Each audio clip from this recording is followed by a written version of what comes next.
Okay, I got one here from your old friend George Krashos, and I think he's just trying to dig you for more information. But he wants to know what lore you can give on the dwarven kingdom of Tethamar. Tethyamar? Tethiamar, yes.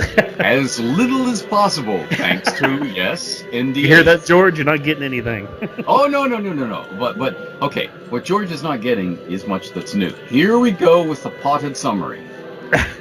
Okay? Okay. Tethyamar was once one of the richest dwarven kingdoms, and among dwarves, it's not unique, but it's unusual amongst dwarven kingdoms because it was a melting pot where dwarves of all bloodlines were welcome. In the same way that the gold rush in North America historically brought people from all over the world, Right. to get rich, and they were tolerated, if not liked, cheek by jowl. Nobody said you can't be here as a prostitute because you're not from here, or you can't be here as a prospector because you're not from here, because everybody was there for the same reason, to get rich on gold.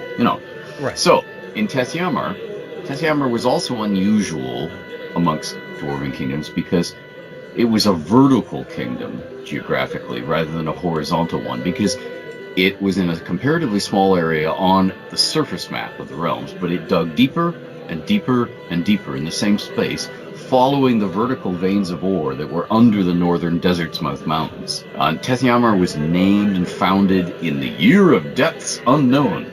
Aha! Minus 145 DR.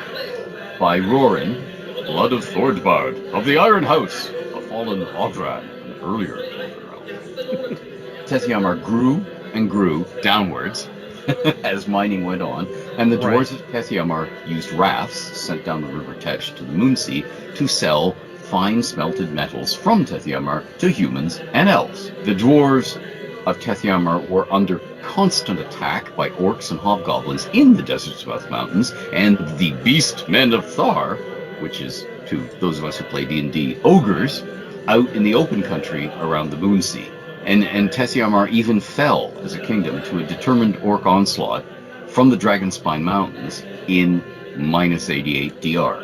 But the dwarves rallied, recruited other dwarves by going around talking about Tethyammar's riches. Hey, want to strike it rich? Are you from a lowly poor house? Would you like to be rich beyond the dreams of avarice? Come to Tethyamar. Come on down. Yeah, so they rallied enough troops and defeated the orcs, retook the halls and caverns of Tethyamar in minus 86 DR, 2 years after they lost it. And from then on, Tethyamar was on a war footing. Forever after, on a war footing, except that forever in this case only lasted until the year of the Dark Dawn, 1104 DR, when a dozen-year-long war ended with Tethyamar falling for good to a host of orcs, bloodthirsty barghests, and demons summoned by the circle magic of orc adepts and an archmage claiming to be the great Lunadim, wizard leader of the ancient goblin kingdom of, yes, Lunadim. So the handful of surviving Iron House dwarves fled to dwarf holds underlying the far hills and under the Stormhorns in Cormyr.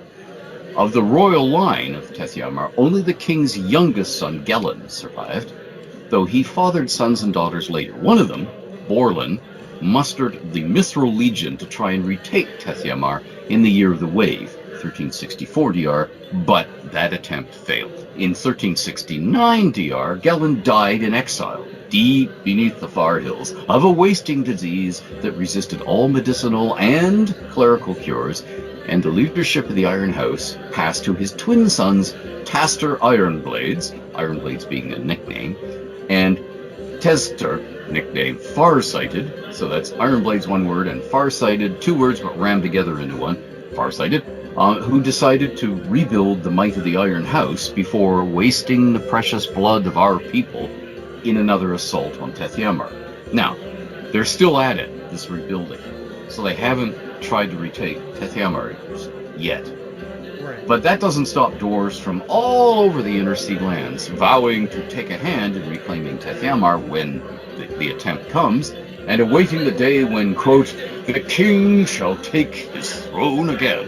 By 1372 DR, the Zhentarim had occupied one of the uppermost fortresses of Tethyamar because the dwarves built fortresses underground throughout Tethyammar, because they were always fighting.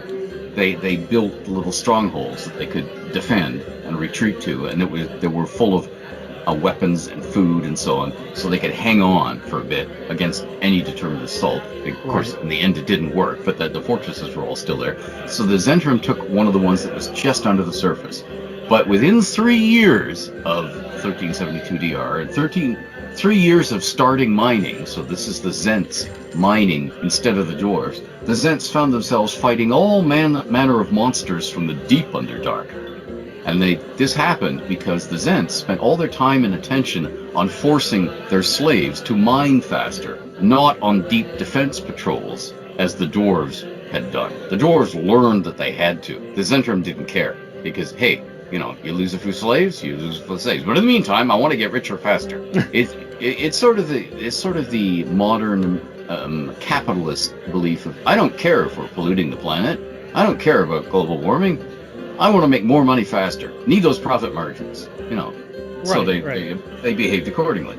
So a century later, the Zentrum are still clinging precariously to a small, near-surface area of Tethyamar's mines, and they're fighting frequent prowling monsters of the realms below just to hang on to that. Like, there are monsters coming saying, there's always going to be food here. These poor slaves, there's always humans here. And at the same time, dwarves have begun to lead cautious scouting forays closer and closer. And that's it. There you go. I hope that keeps George happy. For now. He'll be smacking his head against his desk, I guarantee it. Yes. George's appetite, he's never sated.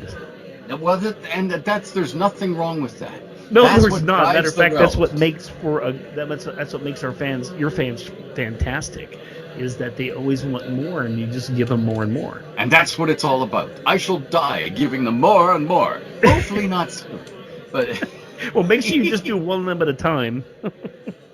Okay.